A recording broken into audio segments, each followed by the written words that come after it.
India में आज के डेट में जो सबसे ज्यादा ट्रेंड कर रहा है वो है शार्क टैंक। जापान से इस शार्क टैंक की शुरुआत होती है और ये देखते ही देखते बहुत सारे कंट्रीज में एक पॉपुलर शो बन जाता है। But wait a minute guys, I want to tell you, जो भी आपको दिखाया जाता है वो 100% तरीके से रियल नहीं होता है। तो आज की इस वीडियो में हम इस शार्क टैंक की हिस्ट्री के बारे में भी जानेंगे और आखिर ये काम कैसे करता है और आखिर जो इस शार्क टैंक के जज है वो एक एपिसोड का कितना चार्ज करते हैं और साथ ही साथ हम इस शार्क टैंक की डार्क साइड को भी एक्सप्लोर करने वाले हैं। तो आज की वीडियो काफी ज्यादा इंटरेस्टिंग होने वाली है, तो जुड़े रहिए मेरे साथ इस वीडियो के लास्ट तक।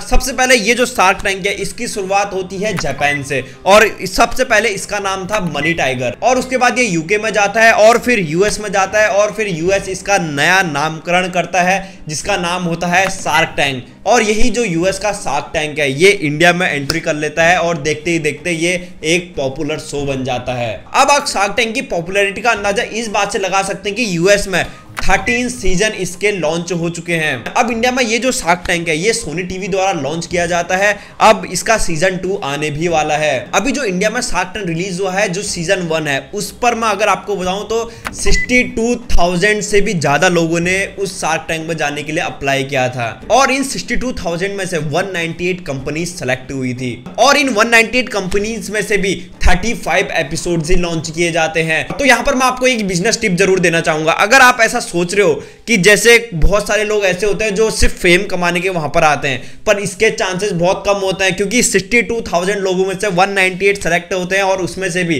35 एपिसोड ही लॉन्च किए जाते हैं। तो आप सोच सकते हैं कि कंपटीशन कितने ज्यादा है और इस पूरे इंडिया में एंटरप्रेन्योर कितने ज्यादा हैं। अब आप ऐसा बिल्कुल भी मत सोचिए कि इंडिया में ही एंटरप्रेन्योर की संख्या बहुत ज्यादा है, हर कंट्रीज का यही हाल है। अगर हम यूएस का एक डेटा उठाकर देखते हैं 2014 में यूएस में भी जब शार्क टैंक रिलीज हुआ था तब 42,000 से भी ज्यादा लोगों ने पार्टिसिपेट किया था और ये 42,000 लोगों ने जो पार्टिसिपेट किया था उनमें से भी सिर्फ 1% लोगों को ही सुना गया था और उन्हीं को ही टेलीकास्ट किया गया था। अब आप ये तो सोच सकते हैं कि कंपटीशन कितना बढ़ गया है चाहे फिर वो किसी भी फील्ड में हो। अब सेकंड मोस्ट इंटरेस्टिंग क्वेश्चन कि आखिर शार्क टैंक काम कैसे करता है। अब आप यहां पर अज्यूम करिए कि आप बिजनेसमैन हैं और आप शार्क टैंक में जाते हैं तो आप उनमें से कुछ लिमिटेड अमाउंट मांगते हैं, जैसे जितना भी आपके बिजनेस को रिक्वायरमेंट होता है 50 लाख 1 करोड़ या जितना आपकी मर्जी है, और उसके बदले में या फिर आपको इक्विटी देनी पड़ती है या आपको शार्क टैंक के साथ द्वारा डेट भी दिया जा सकता है। तो इस तरीके से शार्क टैंक काम करता है। अब यहां पर सेकंड बहुत ही इंटरेस्टिंग चीज है कि आई एम श्योर आपको ये पता नहीं होगा।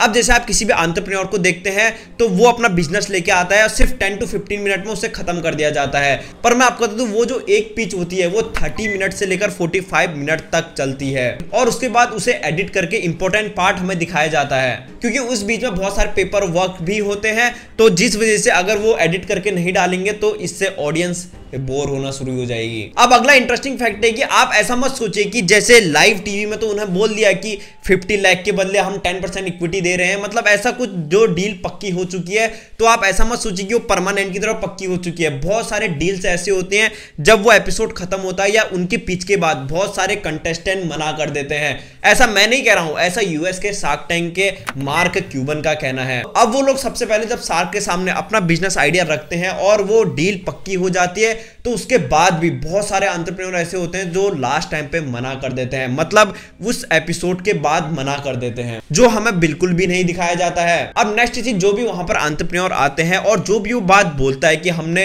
1 करोड़ का रेवेन्यू जनरेट किया या कितना भी उसने रेवेन्यू जनरेट किया, उस पिच के बाद उसकी कंपनी की पूरी वेरिफिकेशन की जाती है कि आखिर रियलिटी में क्या उसने प्रॉफिट कमाया है, तो उसके बाद ही कोई भी डील साइन की जाती है। अब यहां पर बहुत सारे लोग का ये क्वेश्चन था कि जो शार्क टैंक इंडिया अभी लॉन्च हुआ है उसके जो जज हैं, जो शार्क्स हैं, वो एक एपिसोड का कितना चार्ज करते हैं। तो मैं आपको बता दूं जो अनुपम मित्तल है जो सीईओ और फाउंडर हैं शादी.com के, वो 7 लाख पर एपिसोड के चार्ज करते हैं। और सेकंड है अमन गुप्ता जो को फाउंडर एंड सीएमओ है बोट कंपनी के, जो 9 लाख रुपए एक एपिसोड के चार्ज करते हैं। और थर्ड है गजल जो को फाउंडर है मामा अर्थ के, जो 8 लाख रुपीज चार्ज करते हैं। और ऐसी नमिता भी 8 लाख पर एपिसोड के चार्ज करती हैं। अब नेक्स्ट है असनीर ग्रोवर जो एमडी और को फाउंडर है भारत पे के, जो 10 लाख रुपीज चार्ज करते हैं। और अगली है विनीता सिंह जो फाउंडर है सुगर कॉस्मेटिक के, जो 5 लाख रुपीज चार्ज करती हैं पर एपिसोड के। लास्ट है पीयूष बंसल जो फाउंडर एंड सीईओ है लेंसकार्ट के, जो 7 लाख रुपीस पर एपिसोड के चार्ज करते हैं। अब नेक्स्ट जो पॉइंट है वो मुझे बहुत ही ज्यादा अच्छा लगता है और इसी की वजह से मुझे शार्क टैंक देखना भी बहुत अच्छा लगता है,